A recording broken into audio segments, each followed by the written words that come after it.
સમાચારોમાં આગળ વધીએ। વધુ એક વખત 100% સાચી પડી અંબાલાલની આગાહી। જયંત પંડ્યાની ચેલેન્જમાં સુપેરે પાસ થયા અંબાલાલ પટેલ।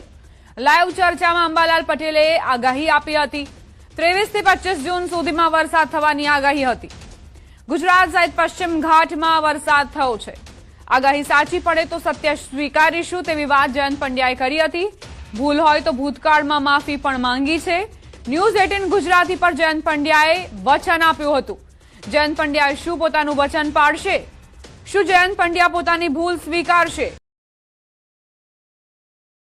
ચર્ચામાં જયંત પંડ્યાએ અંબાલાલ પટેલને નવી આગાહી કરવા પડકાર ફેંક્યો હતો અને કહ્યું હતું કે હવે જો એ આગાહી સાચી પડશે તો સ્વીકારીશું। એવામાં સવાલ એ છે કે જેમ આખા ગુજરાતના ખેડૂતો વર્ષોથી અંબાલાલ કાકા પર ભરોસો રાખે છે, એવી જ રીતે જયંત પંડ્યા પણ કાકાની આગાહી પર ભરોસો કરશે ખરા? હવે પછીની તમે ગુજરાતમાં સૌરાષ્ટ્રમાં તમે વરસાદ ક્યારે પડશે એની તમે આગાહી કરી દો। તુલનાત્મક રીતે તમારી આગાહી છે એનું મૂલ્યાંકન થશે અને તારણ નીકળશે તો હું એ સાથે સંમત થાય। અમે આગાહી સાચી કરશું તો અમે આપને જાણ કરશું।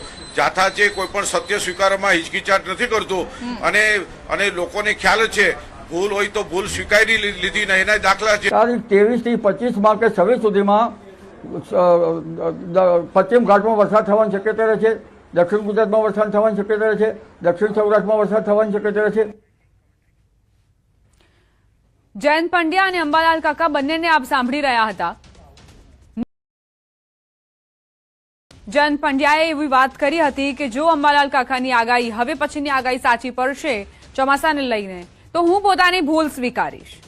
વિજ્ઞાન જાથાના જયંત પંડ્યા જ્યારથી અંબાલાલ કાકાની સામે મોરચો માંડ્યો છે ત્યારથી ગુજરાતના ખેડૂતો પણ અંબાલાલ કાકાના પક્ષમાં આવ્યા હતા અને તેમણે પણ વિરોધ નોંધાવ્યો હતો। તેમનું કહેવું હતું કે અંબાલાલ કાકા જે રીતે આગાહી કરે છે ખેડૂતો માટે સાચી સાબિત થાય છે અને લાભદાયક પણ નીવડે છે, કારણ કે તેના આધારે જ વાવણી ખેતીમાં ફાયદો થાય છે।